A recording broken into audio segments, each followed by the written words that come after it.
Faqala, ada seorang imam as-salih al-jadil as-salih, nama beliau Murri rahimahullah. Beliau tidur di malam hari. Kita tak tahu beliau ni di zaman siapa hidup, tak tahu kita. Beliau tidur di malam Jumat dan kemudian beliau bermimpi. Apa dalam mimpi itu? Beliau sedang berjalan fi maqbarah. Maqbarah ni di pemakaman umum. Itu pemakaman umum. Beliau sedang berjalan di pemakaman umum ini. Kemudian faraitu amwatan kharaju fi kuburihim. Aku lihat orang-orang yang mati tu, yang ada di dalam kubur tu, hidup mereka kembali. Sekali serentak mereka keluar. Kau dalam mimpi ke? Wa tahlaku, kemudian ia mendatangi aku. Maksudnya tahluk itu tu membuat bundaran lah, halaqah. Kemudian ada yang minta tolong, ada yang kita tak bisa, apa yang nak kita tolong? Kenapa engkau baju engkau sobek? Ada yang sobek bajunya, ada yang daripada wajahnya yang lembam, ada. Kenapa? Ada apa dengan engkau ini? Fala jazahallahu anni khairan. Allah tidak ada membalas kepadaku atas kebaikanku, kata orang-orang yang mati tadi, yang dibangkitkan itu. Kenapa? Karena keluargaku melakukan hal yang aku diazab di dalam kuburku. Jadi ketika keluarganya menapuk-napuk muka, hanya tapuk pula malaikat mukanya dek malaikat mungkar nangkir di dalam. Ketika nya cabut-cabut kepalanya dek rambutnya dek keluarganya di dunia, akhirnya dibawanya cabutlah kepala dek malaikat mungkar nangkir. Ketika nya sobek-sobek bajunya, sobek-sobek pula badannya. Iko yang dikerajokan dek keluarga ambo keceknya lah. Oh, faraitu indaha tilka nawadhi wajha qad aswad katsira alatman. Banyak daripada mereka pada umumnya wajah mereka yang lembam, kathratul latama, karena kena pukulan, dan mereka itu menangis. Fa zakartu laha dzalikal manam fatabat. Maka ketika itu aku bangun langsung, kata Syekh Salih Al-Murri tadi, kemudian aku pun memiliki uang. A'tani dirhama, aku berikanlah satu buah dirham kepada seseorang. Atasaddaqa biha, aku sedekahkan satu dirham itu, tapi aku niatkan untuk mereka. Fi fa'ataitul maqbarah lailatul jum'ah ala 'adati wa tasaddaqa anhu bitilkal darahim. Fanimtu, setelah aku sedekahkan, besoknya lagi malamnya itu aku tidur dan aku bermimpi lagi kali yang kedua dan dengan mereka. Fayaqulu li, dan mereka berkata kepadaku, jazakallahu anna khairul jazaa, terima kasih banyak hai fulan, terima kasih banyak, adhaballahu anil azab, telah menghilangkan oleh Allah azabnya daripada kami. Wa wasalat ila sadaqah wa akhbara ummi wa wasalat ila sadaqah, dan wa wasalna as-sadaqah, dan telah sampai kepada kami daripada sedekah itu. Begitu. Ini salah satu dalilnya tidak kuat ini, bahawa sedekah kepada orang yang meninggal dunia itu sampai, ini salah satunya. Tapi ini dalil yang tidak kuat. Kalau yang paling kuat dalil itu dalam hadis Sahih Bukhari ada, dalam hadis Sahih Muslim ada, di dalam hadis riwayat Sayyidah Aisyah, hadis riwayat Sayyidah Abdullah bin Abbas, dalam kitab Mishkat Al-Masabih karangan Imam Tibrizi, itu jelas hadisnya sahih. Nama sahabat itu Isam atau Asim olah Isam, saya pun lupa. Asim ibni Kulayb kalau tak salah. An abihi anal rajul minal ansar, katanya di dalam itu, tapi hadisnya sahih. Datang Nabi ke kuburan, ada seorang sahabat meninggal dunia. Datang Nabi ke kuburan, kata Rasulullah, hafiri, ayo besarkan lagi lahatnya, kata Nabi. Besarkan lagi lahatnya, kata Rasulullah 3 kali. Sahabat pun membesarkan lahat daripada lahat kuburan ini. Setelah selesai jenazah ini dikuburkan, hadisnya sahih. Imam Khatib Tibrizi mengatakan dalam Mishkat Al-Masabih, ketika setelah dikuburkan jenazah ini, kemudian datanglah seorang imra'ah, katanya imra'ah itu istri daripada orang yang meninggal ini, ke Rasulullah. Datang istrinya, ya Rasulullah, nanti setelah ini kita makan dulu di rumah ya Rasulullah. Hadisnya sahih ini.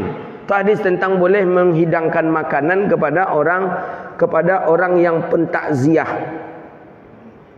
Kenapa bolehnya? Karena perempuan ini tidak merasa diberati, ya mungkin tetangga-tetangganya yang masak, mungkin daripada yang bukti dia yang ngajak Rasulullah. Datang nanti Rasulullah ke rumah saya setelah ini, ya Rasulullah kita makan ya Rasulullah. Datang Nabi lukmah atau lukmataini, nampak oleh sahabat Nabi mengunyah seperti biasa. Nabi makan, para sahabat pun ikut makan dengan Rasulullah sallallahu alaihi wasallam. Itu kan jelas hadis itu tu, bahawa kenduri kematian atau menghidangkan makanan untuk orang yang meninggal dunia, untuk orang yang pentakziah itu boleh. Itu bagian daripada babut tasaddaqah. Babus sadaqah itu bagian daripada bab sedekah. Jadi dah betul yang dikerjakan oleh orang-orang kita hari ini tu. Sudah jelas hadisnya ada. Di kita yang agak mewahnya sedikit tidak pakai pakai nasi kotak sekarang. Apa salahnya? Banyak piti ayah itu. Ayah meninggal punya kebun sawit 10 hektar. Daripada kita bercakap ke kak beradik, bagus kita ambil dulu hasilnya, kita undang orang ke rumah kenduri. Tidak memberatkan juga enggak? Panggil catering. Uang ada, uang ayah. Sampai pahala ni bagian daripada sedekah. Apalagi sedekah makan. Sedekah makan itu sedekah yang paling besar pahalanya setelah sedekah minum. Jadi tidak ada yang mengatakan bahawa tidak sampai pahala kepada orang yang meninggal dunia. Kira-kira Nabi faham tak itu? Nabi tahu tak Nabi haram makan di rumah orang yang ditimpa musibah? Tahulah, tapi kenapa Nabi lakukan?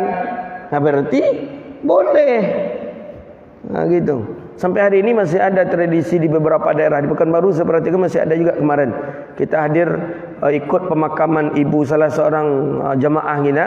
Jadi setelah itu baru saya berdiri nak pulang, di kuburan langsung diumumkan, Bapak Ibu semua yang ada di kuburan ini kami undang setelah ini ke rumah kami kembali, kita makan bersama. Ya boleh, apa salahnya? Anaknya yang melakukan hidangan ini. Tujuan anaknya memberi makan orang yang lapar. Berpahala anak, pahala. Wa at'imut ta'am wa afsus salam. Kan itu perintah daripada syariat kita. Beri makanlah orang yang lapar. Wa at'imut ta'am, tidak pula disebutkan orang yang lapar di sana. Beri makanlah, wa afsus salam wa at'imut ta'am. Sebarkan salam dan berilah makan. Gitu dia. Belum lagi hadis hadis itu di dalam Ibnu Majah atau Abi Daud itu. Hadis Imam Abi Daud kalau tak salah. Hadis tentang Nabi setelah menguburkan salah seorang sahabat, Nabi berdiri dan Nabi mengarah ke arah kepala jenazah tadi. Nabi kepala jenazah, kemudian jelas dalam hadis itu fanukabbir, dan Nabi bertakbir, fakabbir, kemudian Nabi bertakbir, wa tahlil wa tasbih, Nabi bertasbih, subhanallah, Allahu akbar, la ilaha illallah, di bagian kepala Nabi seperti itu. Sahabat pun, kata sahabat, kami yang berada di belakang Rasulullah pun kami mengikuti. Nanti jelas itu hadisnya. Kata kawan-kawan kita Salafi, tidak ada satu pun riwayat hadis yang menjelaskan Nabi ada membaca zikir, tasbih apakah di kubur. Tidak ada riwayat hadisnya. Ini gegabah namanya ini. Jangan sampai bilang tak ada, kami belum tahu. Gitu. Bukan berarti awak doktor kau awak hebat sodo, tidak. Ya, mungkin kita belum membaca, orang lain sudah membaca.